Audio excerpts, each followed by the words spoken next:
because you will always need like a bespoke piece of art that need, you know, like someone to adjust it in a certain place. Maybe you want to add a certain touch or a certain feel to it. That's not something that AI can do.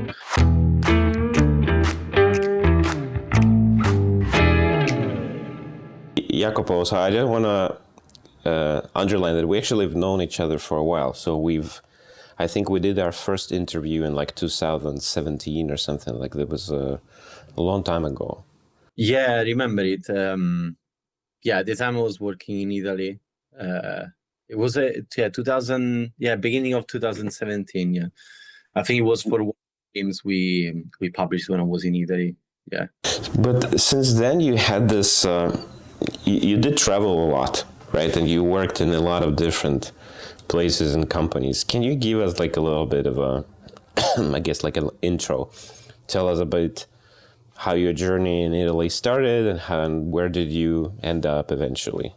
Yeah, sure. So the journey in Italy started when I was quite young. I mean, I've always been into like computers since I was like 11 or 12. So I was just like doing websites and programming, and that's been all my youth years, basically my teen years, pre-teen years, actually, let's say. And then when I turned 17 or 18, I got this offer from my mom. Knew like this guy working this tech company, so he was like, "You want to work in tech? Maybe I can help you a bit, like getting you like a small job to start." So I did my first experience was as a C# programmer in Unity. For this company was creating I worked with them to create this virtual experience to basically visualize the raw expo online. So the raw expo was something we had before expo, which is the bigger and most famous one in Milan.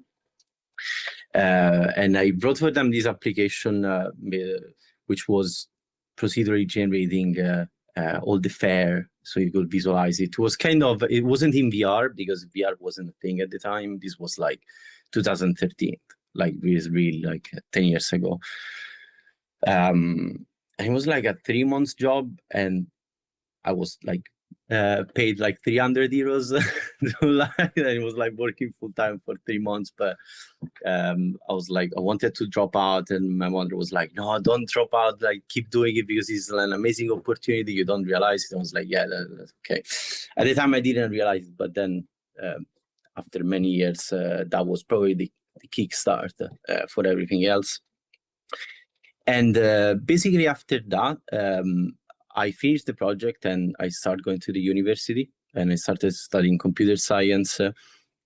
And while I was doing university, after a couple of years, university is the first course of studies is 3 years in Italy, and then you do eventually 2 years, and then another year of master if you want.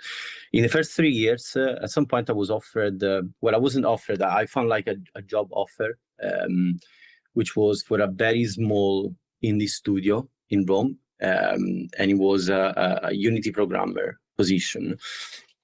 I always wanted to do video games, but I almost like dropped the idea because in Italy it wasn't a thing. Like in 2012, 2013, you had maybe like really big studios, maybe like 2 in Italy, or 3, not counting Ubisoft Milan, because Ubisoft, it's Ubisoft. I'm just counting Italian studios like Milestone. So I was like, yeah, I will try to do this. So I had the interview, and there were like a few other people, and in the end they picked me for the job. The reason why I was picked for the job, they told me, was because I was the only one who basically had like something made home. So I did something at home by myself. So instead of having like, I did university. I went to university. I had this master. I had this certificate. I had none of that, but I had few projects that I did in my spare time by myself. So basically, that's what gave me the job, which was something I found out I also look like these years when I hire someone. That's what I look for. So I worked with like these 4 guys, and this was for a game called Blockstorm, which was a voxel shooter at the time, and it was published by Indigala, which was a small company in Rome which used to do bundles, basically, like Humble Bundle, basically something similar to that. And they wanted to start getting into publishing and game distribution and they were already in game distribution. They wanted to get into game publishing and game development. So we did this small project, which in the end, it sold like about 1 million copies, which was like small at all. So it was a great success. And that was another kickstart for other projects. So after that, I got hired by Indigala itself. They let me do a 6 months course in digital production, which I did at the Rainbow. Well, they didn't pay for it, but they let me do it, which means they let me go for 6 months, and they were like, you do this course, and when you come back, we hire you back. So that's what I done. So it was a digital production course, which was focused on all the different departments and areas of development. Of development of a movie, because the course was more about like cinema and CGI, not really about video games. So I studied Maya, I studied animation, I studied compositing, VFX, lighting, all these, all the basics, which then I realized I could apply to video games as well. Anyway, so that was another kickstart, like really helped a lot.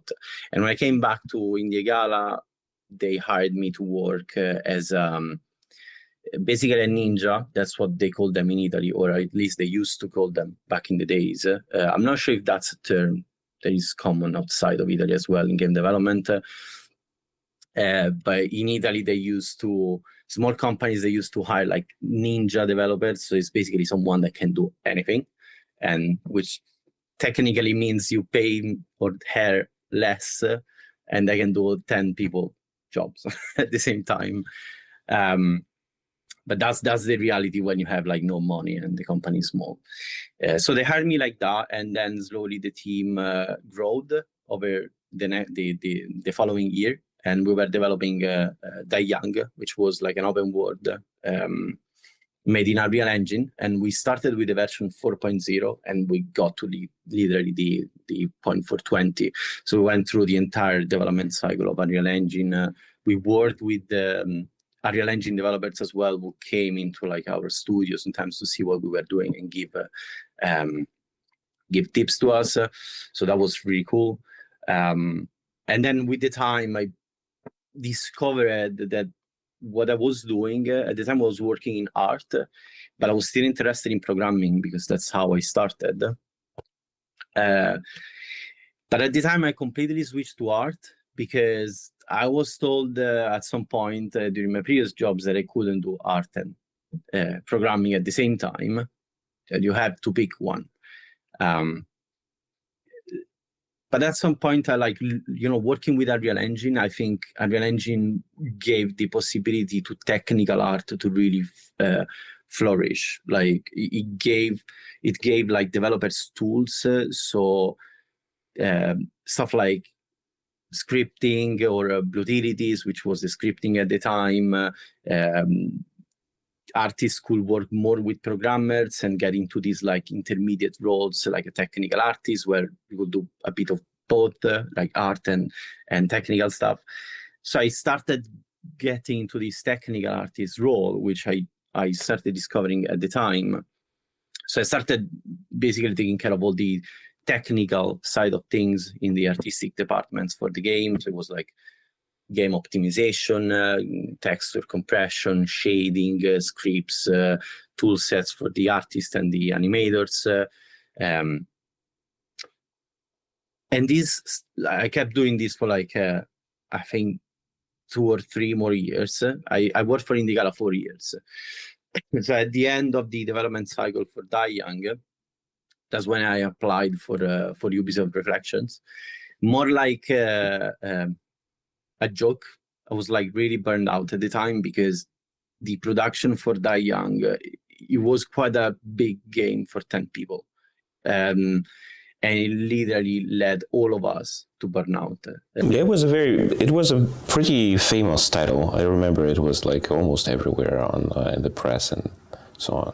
Yeah, it got quite some success. I wouldn't say it got the same success as Blockstorm, but I mean Blockstorm had a different setup because it was a multiplayer game, and we had the editor maps, the editor characters, so it was made more like the concept was more appealing to players because they could create a community around it. While Dayangi was more like a single player game, but still, it got some success. I mean, enough success for the company to keep developing other games because the company is still active, so they're doing really great. But yeah, to achieve that, really we had to give a lot. I remember like once I worked like 26 hours without stopping to complete the Gamescom demo for one of the final releases. Like we were really close to release, and we had to just work overnight to complete the demo, and it was quite stressful. So I applied to Ubisoft Reflections, which is the studio Ubisoft has in Newcastle, which is the north of England, and they called me back, which was quite a surprise. So I had the interview with them, and yeah, I mean it was for a technical artist role, and the skill set that I developed in the past like 3-4 years was basically, I found that was basically perfect for that role. So this was quite lucky, I have to say. I didn't prepare to get to this point. Like I just worked. So I worked, I got interested into stuff. I studied at home. I was investigating on all these things by myself. And most of it was because I had to deliver the game. So we had to deliver this game, and I was responsible for these things, and being responsible for these things led me to learn how to do them. I have to say, like, these can be okay, but also not, because when you learn by yourself, you don't know if you're learning the right way. So when I went to Ubisoft Reflections, the first thing that I did was like, to double check if what I learned was correct. And most of it was, some stuff was like completely, so I learned from more experienced people than me, which was working at Ubisoft since years. And there I quickly moved to a senior position after a year, and I was suddenly I found myself working on the main missions team for the Division 2, which was quite a big Ubisoft game. That was a really fun experience, really great. I learned a lot. Great people, probably the best people I've ever worked with. Ubisoft has got a lot of problems recently. I have to say, it never happened to me to see those. I was I witnessed an episode with my girlfriend at the time in the studio, which was really, really bad. But I later spoke about it. But this was just a developer. It wasn't like people up in the ranks. But apart from that, I have some really nice memories about the times at Ubisoft. And after that, after we finished the project, in which I was basically leading the technical art team and for the mission side of things, and providing tips and help for the open world side, because I had experience in that context due to the previous projects I worked on, like Dayangi. We finished the project, we worked on the DLC, and this was, I think, about 2.5 years later. Again, as a joke, I applied to Rockstar New York. So it's always been my dream to be in New York. It's like a kid thing. So since I was a kid, because of my stepbrother, when I was 11, one day he brought me he lived in America. He brought me this T-shirt, like Iacopo Unlimited, which is like an hip hop brand. And I was 11, I had no idea, so start looking into it. That led me into like hip hop and all this stuff. I don't want to get too much into that, but that developed the dream of, you know, seeing America in my brain and this kind of culture. So they didn't reply to me, and that really upset me because I want at least a no.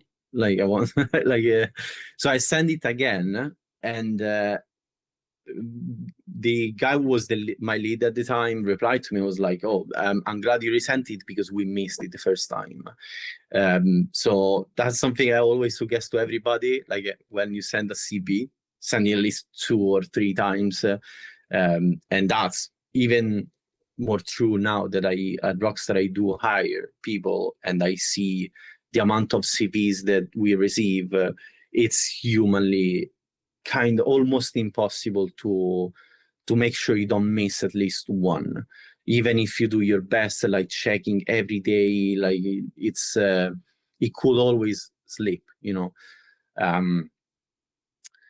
So yeah, they replied, and I applied to the New York studio, and they were like, okay, we can hire you, but you need to work 1 year in the UK, because to get a working visa, you need to first work 1 year in another branch, and then they can move you with a transfer visa. And this was 2019. I was like, yeah, sure. And they asked me in what studio I would like to work, between Edinburgh and Leeds and London. And I remember choosing Leeds because it was easier for me to go back home, basically, than Edinburgh. And also it was more central to the UK, which means I could attend more events and things. Nothing to take off Edinburgh, because Edinburgh is an amazing city. I've been many times, and it's so beautiful. But it was more a convenience thing to fly back to Italy, basically. So I moved to Leeds, and I started working there.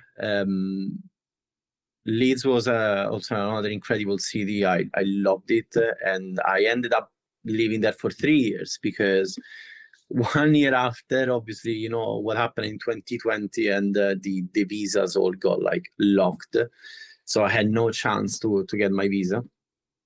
And I few times, like, this basically became like a huge question mark, because I was like, is this gonna end? Are they gonna open the visas again? And this was 2020, and I was like, no idea. But for some reason, I kept like holding tight for like 2020 to 21, 21 to 2022. And it finally happened in 2022, and in 2023, I got here. So it took a couple of years more, but I'm glad that I hold tight to it, because I didn't let it go. And now I'm here, always working with Rockstar. So the same project, the same role, the same people as well, because I used to work with the New York studio since day one. And yeah, now I'm in New York working as a technical artist for their team. And my role completely changed, by the way, over time. I've been in all sort of different eras of development. So I worked from shaders when I was in Dayangi, scripts, animation. I basically did everything on Dayangi. And then in Ubisoft Reflections, I mostly worked on shadings and tools. So like creating bespoke shaders, there's one on my station, which is like a big aquarium,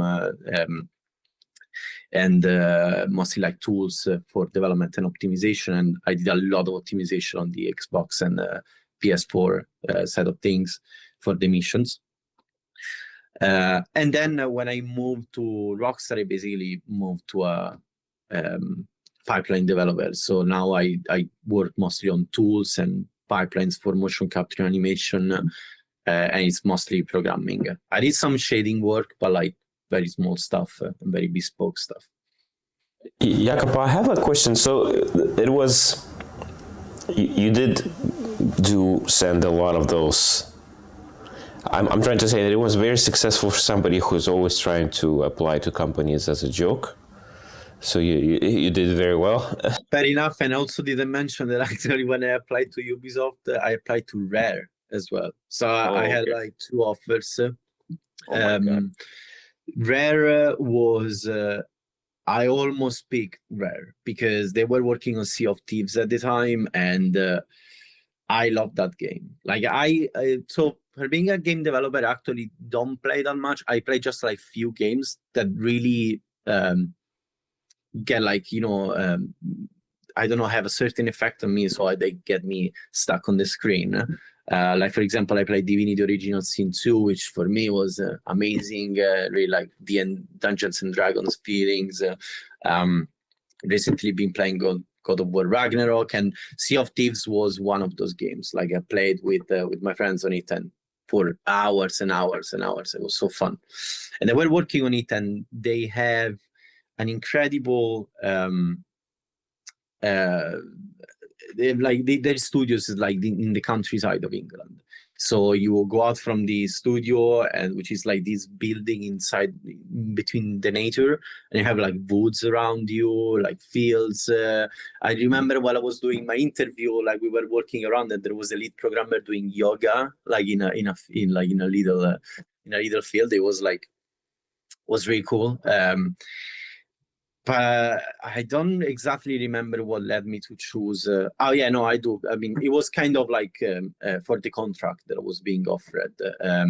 Coming from Italy, this is actually quite important for an Italian character, because in Italy we have the idea of find a job and you want like an indeterminate contract. It's like a permanent contract, and once you get that, don't let it go, because job is quite difficult to find in Italy. Nowadays things are a bit different, but at the time it was like a myth.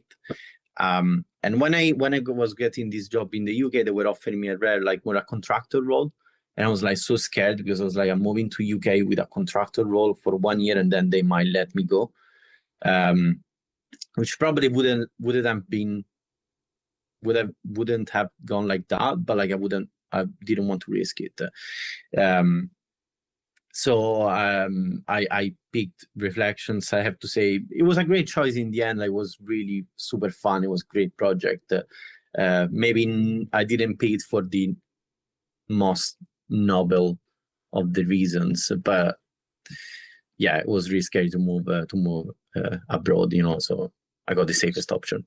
So I have this question. So basically you had this amazing career, having worked in Italy and UK and now in the United States, and you also work with Ubisoft. From your experience, especially since you're hiring right now as well, what are companies looking in the developers when they're, especially technical guys who work with like art and tech art and so on? What are like the main things that they're looking for? So I can tell you that the main thing from what I see, so this might not be true entirely for all the industry, but from what I've seen, actually I've seen different things. So I wouldn't say there is probably like a unique rule set. I will not specify in what company, but I'll tell you what I've seen.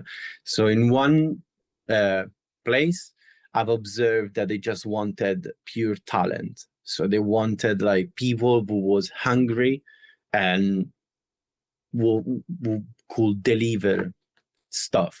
So even if they didn't have a lot of experience, they wanted the fire in their eyes. Like they wanted to feel that person could smash the world in the company, really like literally make things big. In other place, I found out that we've been looking for personality, character.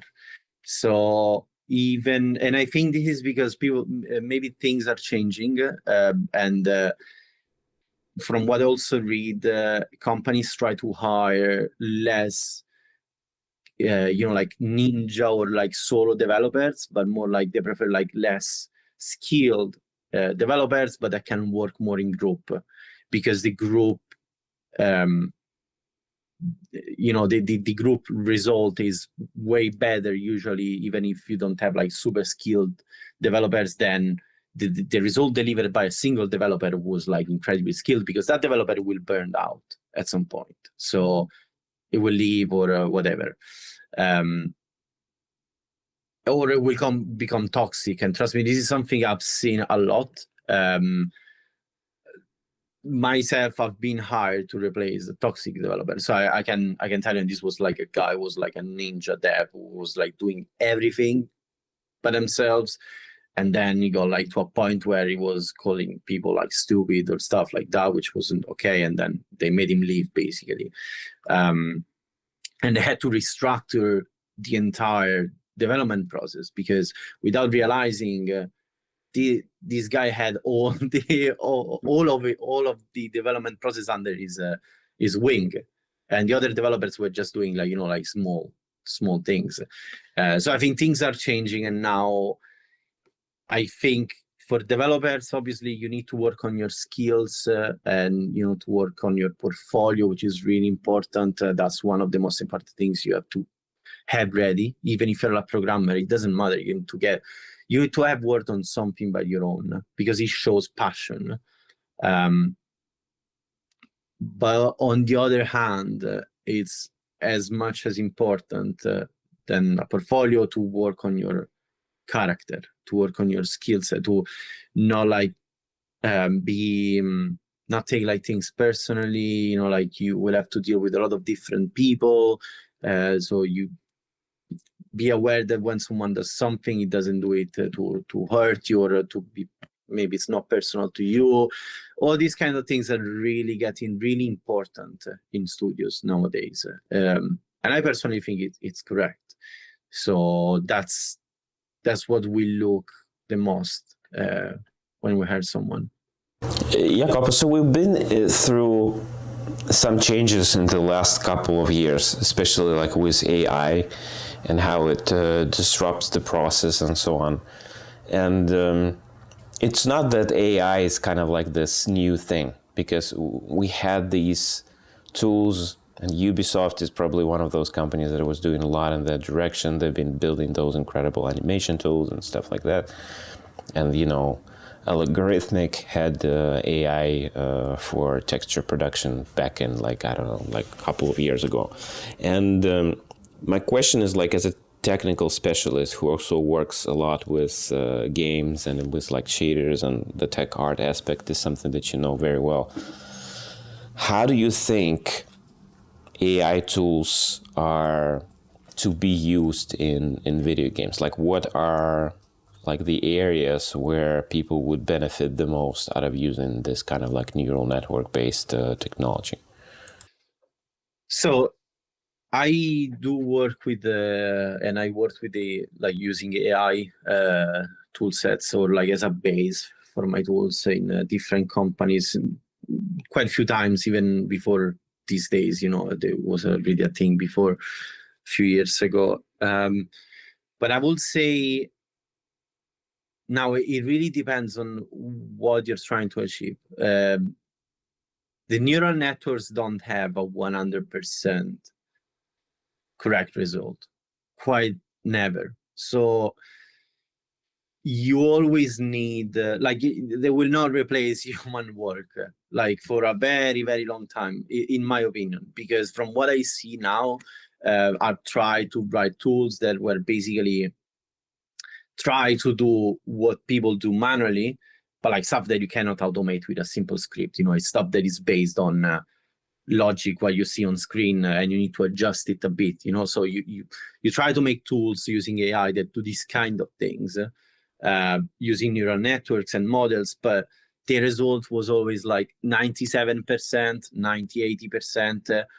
So we ended up with a tool that was generating this kind of data that always had to go through an additional check anyway, and eventually fix it.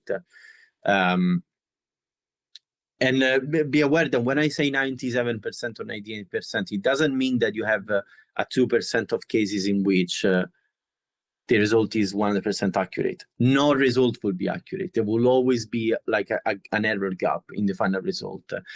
I still believe they're amazing tools, and the concept is extraordinary. Sorry, it's really fascinating.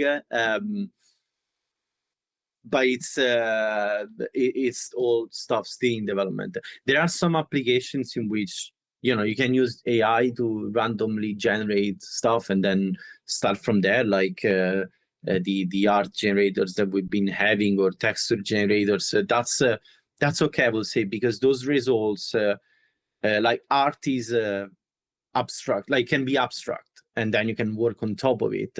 But when you have like a deterministic system which needs to produce a specific result, that's where AI is still not ready for, I believe.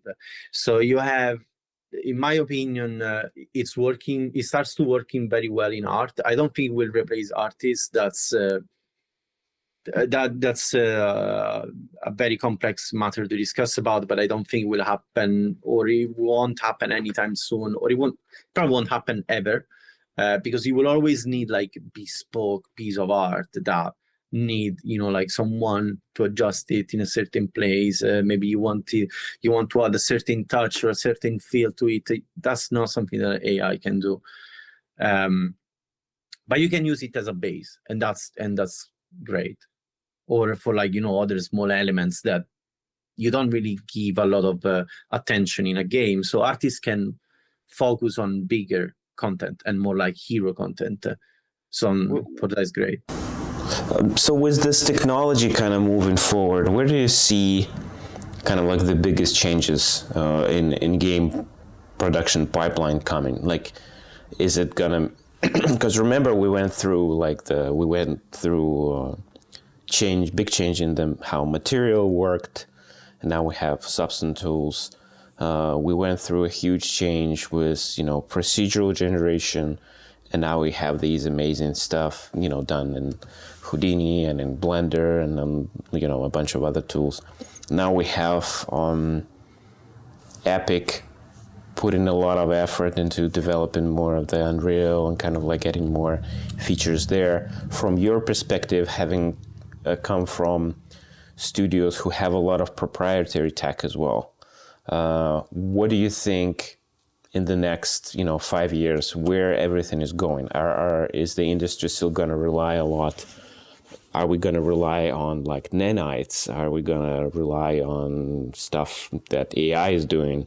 Or maybe there's something else that will entirely change? Because a lot of years ago, we talked a lot about that photogrammetry is going to be the big thing, and everything's going to look photorealistic, and megascans is going to be the main thing. But what's your angle right now? Like, what do you think is going to happen? So I think right now, or at least like in the past couple of years, the big changes have been mostly revolving around nanite, which is the amount of triangles that you can render in the screen, which has been one of the biggest bottlenecks in game development. Like I remember when working on Dayangi and trying to optimize meshes and loads, I was doing some insane tricks that Unreal developers asked me how I was doing it, because they added in Unreal Engine 5 then, which was like, for example, generating terrain loads by maintaining the foliage, which at the time wasn't supported by Unreal Engine, but I found a bug in the software, so I could still do that. That was quite incredible to find. It was really lucky to find as well, because it was just random tweaking. But the lighting, so Lumen, for example, is being great in Unreal Engine 5, but I can tell you that like that's not that new. Like Lumen is pretty much the same global illumination that you see in other games like The Division, which is quite old. So they basically have these probes which like they spawn on a grid, and these probes get like basically show like a cube map and get light information. They pass to other probes and they apply as a post-process on the full screen rendered result. It's not really innovating. They added it, but that stuff exists since like a few years. It was used in other games like Uncharted. Uncharted, I think it was static. I don't remember, but The Division 1 or 2 have like that dynamic solution. And they're quite older games. I don't know, like personally, I think, but it might be a bit of unpopular opinion, that we are a bit stuck I don't really see a lot of innovation. Like Nanite is a great thing. It's really powerful. That for me is one of the, like, probably the only really big thing that I've seen in the past couple of years.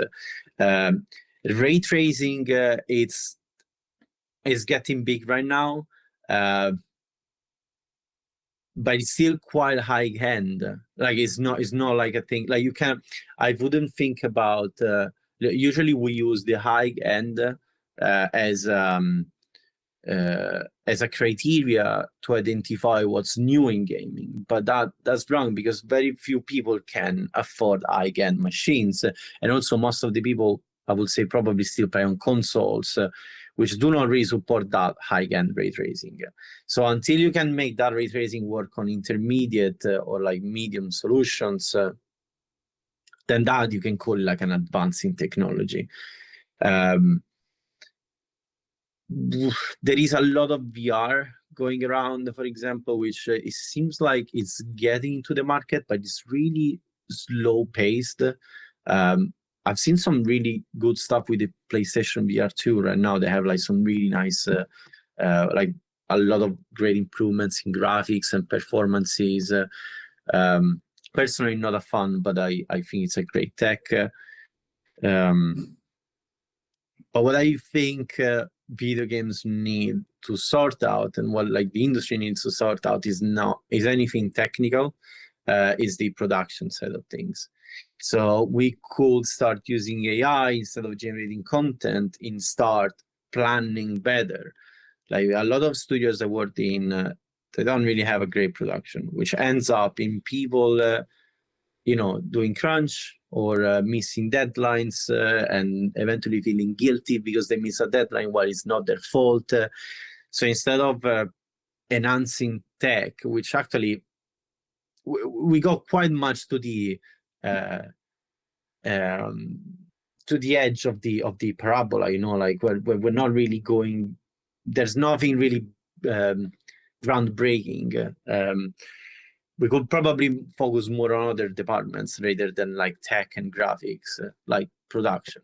I think AI could do a great job at that, because if you analyze, let's say, the production data for the last 20 years, you collect all the bugs, all the tracking, and you can create models that can tell you, like, I want to create this game, like, how long will it take realistically? And that AI will do a great job at it. But that's unpopular opinion. Not really focused on tech and art, because I believe it's not really growing a lot more. It's actually an interesting take on it, because we're in a way, video game industry is so fixated on the visual side of thing that we often forget that there are other elements to it as well. And remember, even like if you take an example of Rockstar, at the time when like GTA, I think 3 came out, it was very, it was a groundbreaking experience in terms of like how sandbox gameplay could be realized. But at the same time, there were a lot of technical limitations to that game, and it was running very well even on less powerful systems. So it was running on my computer back at the time, which was not great. And when I think about video game development in general, I always think about these restrictions, kind of like guardrails that we have. And I feel like, a company like Rockstar, they really know how to play between those restrictions. And another company is maybe, Hideo Kojima's, when he's doing stuff like Metal Gear 5, that's when it's Afghanistan, and it's such an open space, but there's so much that you can do there, and it's not really, it's not really super heavy on like the visuals, and it's not really very heavy on like the polygon. It's barely desert and mostly, and I do feel like if we start thinking in those kind of like guardrails, take on it, right? we will start finding kind of like more ideas, new ways of doing things, and this will give us kind of new direction. But I do agree, like even like with the fancy visual effects, like how much do they actually add to the game? Like, is they really that, are they really that important? I believe, well, I mean, before Unreal Engine, you had, can't recall the name right now, but I worked, the Unreal development, UDK? UDK, yes. Yeah.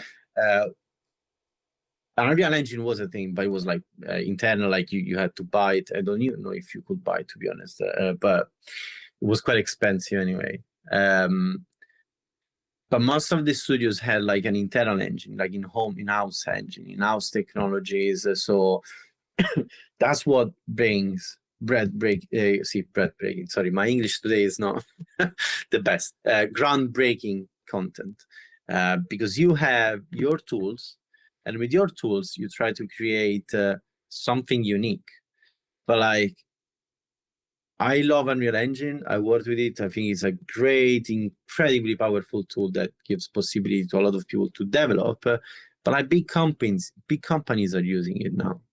And to be honest, it's, if you are a AAA big company and you're using Unreal Engine, I mean, they will eventually edit its source code so it can work differently, but at the core is the same. So you're doing what Unreal Engine lets you do, which is, yeah, it's amazing. But the footprint of a game, the texture of a game, the flavor, the graphically and also like technically, it comes from the engine. So if all the games use the same engine, like you will end up, for how amazing this engine could be, you will end up seeing all the same footprint everywhere, which is what scares me a bit. Because yeah, you will get like amazing feeders, amazing ray tracing, amazing performances, great texture compression, but is that what's important? Like, and I say it from a technical artist perspective, which is this kind of take off my job a bit, because I like Unreal Engine makes my work, my job easier, because it gives me the tool to do it. So, and I can tell you a lot of other in-house engines copied their technologies, because it allows for these intra-department work like technical art to happen. But I'm really scared about having just the same footprint and the same soup, basically, at some point. All right, Iacopo, we're almost out of time. I have like last question. What advice would you give to people who want to get into the industry, start working as technical artists? Where do they go? What do they learn? What school do you recommend? Maybe some courses, maybe just start working. Yeah, there is a lot online. So I would say I did a digital production course. That's true. Like I would say a basic course can help you, like can help like kickstart you. But at the same time, I would say like you don't really need it. But it really depends on the person. Some people need someone, to at least like help them start, and then they can go ahead by themselves. Other people can just like start by themselves. So it really depends on who you are. I would say like think about that. Think about like, do you need maybe the help of someone to start? There's no shame in that. If you do, maybe like a course is better for you. If you think you can open YouTube or buy books like Real-Time Rendering, which is a perfect book for starting, like that's the Bible for a technical art. I would say buy that book and read it through. Then go that way. You don't need a course. But definitely start working, and like even if you don't have experience, start working for a small studio. I mean, nowadays big studios have been hiring junior technical artists as well, but you need at least like a couple of little projects or some art station. Let's say if you work in shaders, maybe some tools if you work in tools. Also, like this is a technical artist you can work in a lot of different departments. So that's also, you need to understand that as well first. What you want to work in. Do you want to work in animation? Do you want to work in shading? Do you want to work in VFX? Do you want to work in tools? Do we want to work in art? So like providing maybe like tools for artists. And really, like in AAA companies, it's gonna be difficult that you work on, all the departments. But you might do it if you work in a small company. So maybe the best way to start, instead of going to a big AAA company and start as a junior TA and focus on a little thing, because that will make you focus on a small thing, have fun in a small company. It will be maybe like more work, but it will form you like in more like 360. Like it will give you like a better view of the entire development process. And I think it will help you being a better technical artist later on. Iacopo, thank you. Yeah, thank you so much for the time. Thank you so much for dedicating this hour to talk to our audience. I really appreciate it. We'll leave the links to the description of your ArtStation in the comments so people can check out and maybe ask you some questions if they have anything. Thank you so much and good luck. Thank you very much, Yudo. Thanks for enjoying another episode of the 80 Level Roundtable podcast. Check out upcoming episodes on the 80 Level website at 80.lv. Join our career site at 80.lv/RFP. And share our podcast with friends and on your social networks.